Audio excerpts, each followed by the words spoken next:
How long does it take to become an entrepreneur? Is it something you can just do instantly?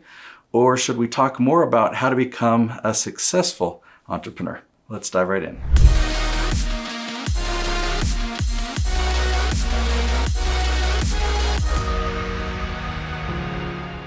So the reality is, to become an entrepreneur, it's simply a decision. So you can become an entrepreneur like this.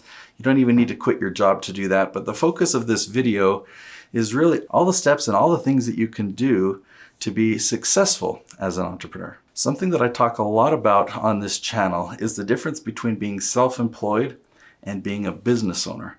Now, technically, an entrepreneur is both. If you go out and you start your own business in any form, you're an entrepreneur. But as I've come to understand the difference between self-employed and business owner, I've really leaned towards business owners. Wow, that's really where all the skills of entrepreneurship come into play. And it's a journey. Going from self-employed to business owner, that's not something that you can do really quick either. There's a lot of skills along the way, and there's a lot of benefits to actually becoming a business owner. So let's talk about those things. As I was preparing thoughts about this video and wanting to share with you something valuable, because there's a lot of videos on YouTube about entrepreneurship, I want to share some things from my unique perspective, probably things that you haven't heard of before, or at least with a different twist.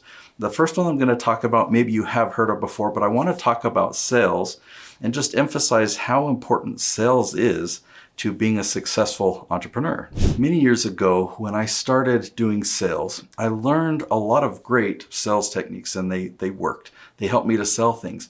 But what I'm talking about here is kind of beyond that, or maybe a higher level than that.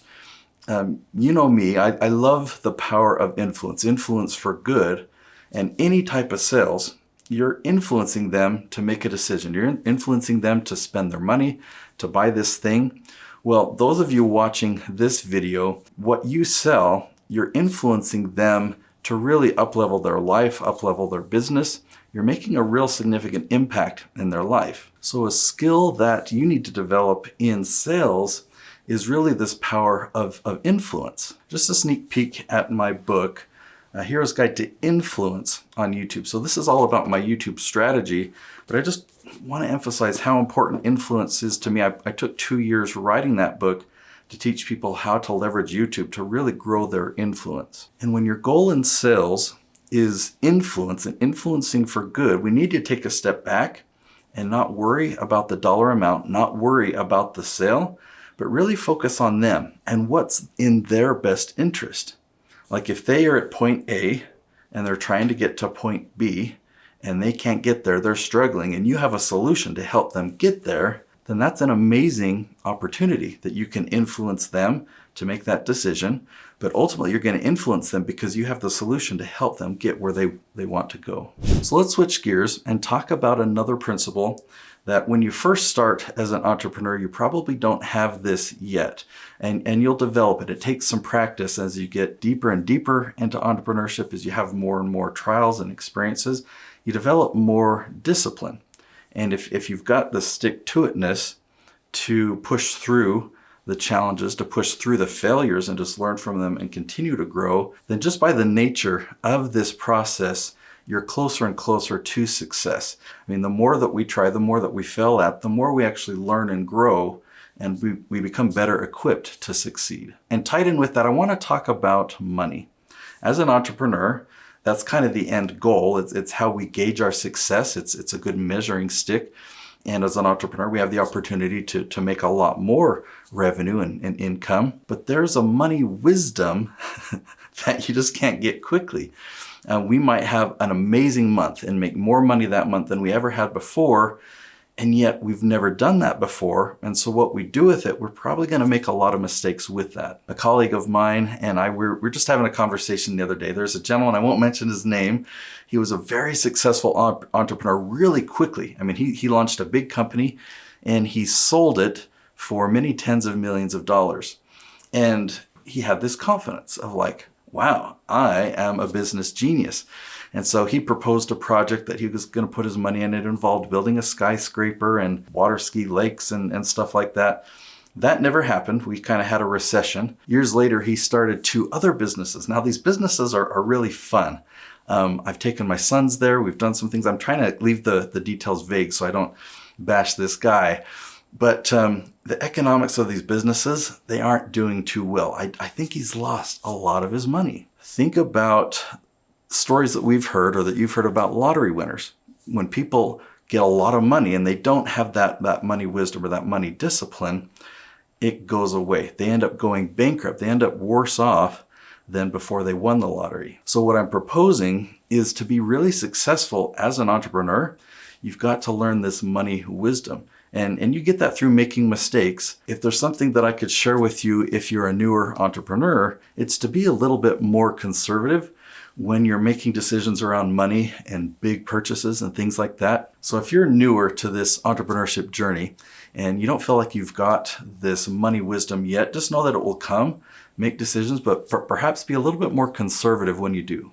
Now let me share with you an example on the topic of money wisdom, and that's my understanding of profit. It seems obvious, or I thought I just knew it. When I started my business, and for many years, I thought that profit was all my expenses were covered and I could pay myself.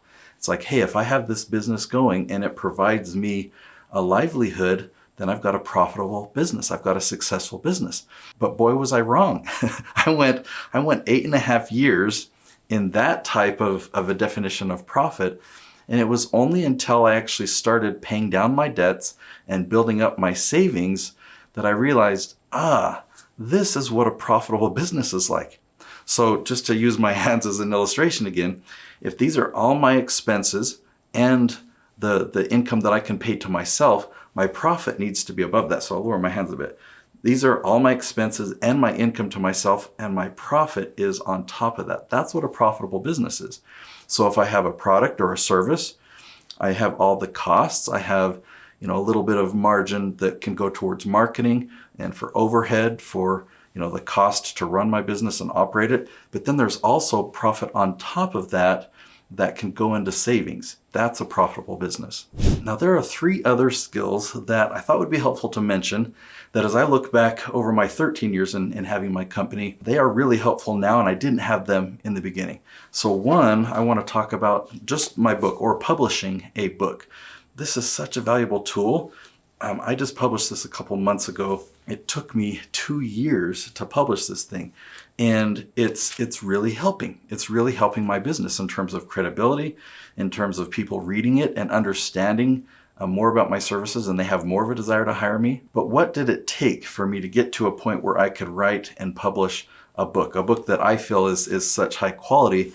I didn't have the expertise that I do. I didn't have all the wisdom and experience, the trial and error, so that I could really give concrete data and examples and stories and a journey and help people get results. So as an expert business owner and selling courses or coaching and consulting, so as you iron out your content and develop your message more and more, I encourage you to move towards writing a book. It will be a great boost to your business. Now, I never thought that I would be a public speaker. I've been a part of the National Speakers Association for like 8 or 10 years. It's a wonderful group. They're like-minded people to me. But I never saw myself as a speaker. I joined that group really just because they were like-minded peers. But over time, I guess just rubbing shoulders with them, opportunities presented themselves for me to speak. And boy, was I awkward. Boy, was I nervous. I was petrified of speaking on stage. And hopefully this comes as a feeling of encouragement, because I love speaking from the stage now. I don't know what changed. If I were to guess, I think it's confidence and just knowing that what I'm sharing really can help the audience. When I just focus on that and not comparing myself to other speakers. 2 weeks ago, I spoke on the biggest stage I've ever been on, and it was actually speaking to the National Speakers Association. So I spoke to them before, just not on their main stage. And it's intimidating because they have really perfected their craft. They asked me to come and present to their association because of how powerful the YouTube strategy is. And I was in the zone. I was up there for 30 minutes, and the feedback that I got afterwards was amazing. It's so fulfilling. I feel like public speaking is one of those skills of the hundreds of skills that we develop as an entrepreneur that allow us to be a bigger influence. That's why I'm encouraging you to be an entrepreneur and to become a business owner. And I want to talk about being comfortable on camera.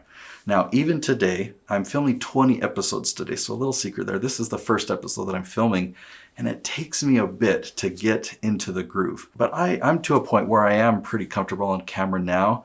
Rewind back a decade ago, I had to use a teleprompter. I had to use a script because I did so many takes. It was so awkward. I would tell myself, okay, I've got to have high energy. I've got to be dynamic or whatever. And then I would watch the recording afterwards and I was just sitting there totally still. And I don't know what the problem was, but I could not inflect my voice. I couldn't use my hands. I really struggled. So that's something that over time, as you speak more, as you have more and more courage to get in front of the camera, it becomes easier. You get better at it. You become more natural. So those are a lot of skills. I talked about a lot of things that you probably didn't expect on how long does it take to become an entrepreneur. But to develop all of these things, yeah, it's going to take some time, and just be patient with it. Enjoy the journey. And I mentioned my book. I want to give you a free copy of my book. This is all about YouTube and how you can leverage YouTube to generate leads for your business. Most YouTube experts will talk about YouTube and how you can generate millions of views, and typically 1 million views will help you generate $10,000. Well, what I teach is how you can get $10,000 from only 100 views. And if you want to get a copy of this book for free, as long as you cover the printing and shipping costs for me to get this to you, no profit to me, go to natesyoutubebook.com. I'll put it on the screen, natesyoutubebook.com. I hope you enjoy it.